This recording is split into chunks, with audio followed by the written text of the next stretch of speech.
Aujourd'hui, on s'intéresse à une légende du cinéma et du théâtre français, Nils Arestrup, qui s'est éteint le 1er décembre 2024. Vous l'avez sûrement vu dans des chefs-d'œuvre comme Un prophète ou Quai d'Orsay. Mais derrière cette figure emblématique se cache une vie remplie de surprises, de défis et d'anecdotes inattendues.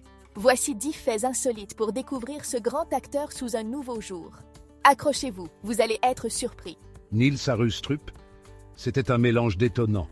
Son père était danois, sa mère bretonne, et lui avait grandi en banlieue parisienne. Cette diversité culturelle l'avait profondément influencé. Il avait souvent expliqué que cette double origine lui avait appris à voir le monde sous plusieurs angles, un atout qu'il a utilisé pour incarner des personnages aux identités complexes. En grandissant, il a été confronté à la richesse, mais aussi au défi de ce métissage.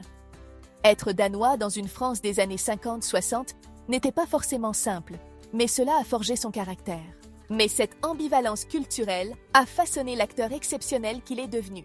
Avant de se lancer dans le cinéma, Nils a fait ses armes au théâtre, un art qu'il n'a jamais abandonné. Il a joué dans des classiques comme Phèdre, mais aussi dans des pièces contemporaines. Il a même travaillé avec Patrice Chéreau, une collaboration marquante qui a enrichi son jeu d'acteur. Le théâtre a toujours été son premier amour. En dirigeant le Théâtre-École du Passage à Paris, il a transmis cette passion à de nombreux jeunes talents.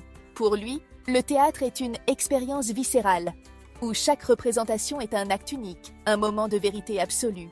Mais passons à une anecdote cinématographique étonnante. Son premier rôle au cinéma, Miss Auguigny et les Hommes Fleurs, un film de 1973 au titre aussi original que son contenu.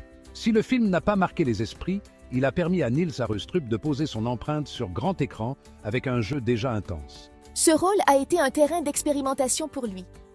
Bien qu'il ait souvent reconnu que ce n'était pas le film de sa carrière, il y a mis tout son cœur, ce qui témoigne de son professionnalisme dès le début.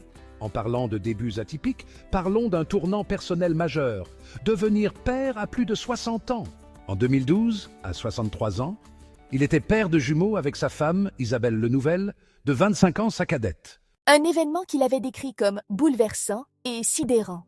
Initialement, il ne voulait pas d'enfant, effrayé par la responsabilité, mais l'amour pour Isabelle l'avait poussé à franchir le pas. Il avait confié dans une interview « J'étais terrifié à l'idée de devenir père, mais le regret de ne pas le faire aurait été pire. » Malgré sa nature réservée, il a trouvé dans la paternité une source d'équilibre et de motivation. Mais ce n'est pas la seule collaboration marquante de sa vie. Parlons de son duo avec Jacques Audiard. Jacques Audiard et Nils Arestrup, c'était une collaboration devenue mythique. Ils ont travaillé ensemble sur plusieurs films, dont De battre mon cœur s'est arrêté et Un prophète. Audiard a souvent loué sa capacité à capturer des personnages ambigus avec une intensité unique. Dans Un prophète, il incarne César Luciani, un parrain de la mafia corse. Ce rôle lui a valu un César et une reconnaissance internationale. Audiard a décrit leur collaboration comme une relation d'exploration, où les idées fusaient et se nourrissaient mutuellement. Mais toute cette intensité a parfois été source de tensions sur les plateaux. Il était connu pour son perfectionnisme. Sur certains tournages, cette quête de l'excellence a parfois été interprétée comme de l'exigence excessive. Des rumeurs parlent d'incidents où il aurait été très dur avec ses partenaires. Mais beaucoup reconnaissent que cette rigueur est ce qui rend ses performances inoubliables. Pour lui, il s'agissait toujours de servir le personnage, même si cela implique des discussions animées avec le réalisateur ou les autres acteurs.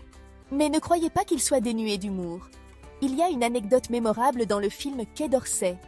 Il incarne Claude Maupas, directeur de cabinet. Une petite blague du scénario a marqué les spectateurs.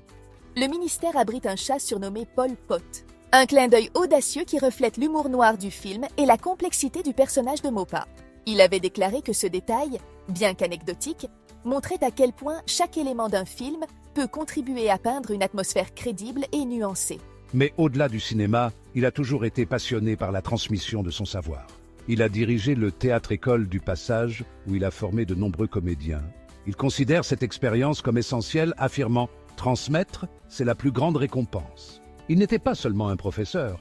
Il voyait chaque étudiant comme un collaborateur potentiel, échangeant avec eux sur leur vision du théâtre et de la vie. Cela reflète son approche humble et ouverte. Mais même les grands acteurs ne sont pas à l'abri des critiques cinglantes, comme le prouve l'anecdote suivante. Lorsqu'il a présenté un scénario à Jean-Luc Godard, Le cinéaste légendaire lui a répondu « Vous avez écrit un pâté », un commentaire brutal, mais qui ne l'a pas découragé. Il a pris cela comme une leçon sur l'exigence artistique. Il a plus tard confié que cette critique, bien qu'humiliante sur le moment, l'a poussé à se concentrer sur ses forces, l'interprétation et la mise en scène. Enfin, terminons sur une facette moins connue de sa personnalité, son choix de rester loin des projecteurs. Malgré sa notoriété, il a toujours protégé sa vie personnelle. Il préférait passer du temps avec sa famille que de fréquenter les soirées mondaines. Pour lui, l'essentiel était de rester fidèle à soi-même. Il disait souvent que cette discrétion lui permettait de mieux se reconnecter avec ses personnages, car elle l'éloignait des distractions du star system. Voilà, 10 anecdotes pour mieux connaître cet acteur exceptionnel qu'était Nils Arestrup. Entre sa carrière prolifique, ses collaborations marquantes et ses choix de vie, il restera un artiste hors du commun. Si cette vidéo vous a plu, n'hésitez pas à liker, partager et à vous abonner. Merci pour votre attention et à très bientôt pour une nouvelle plongée dans l'univers des grandes figures françaises.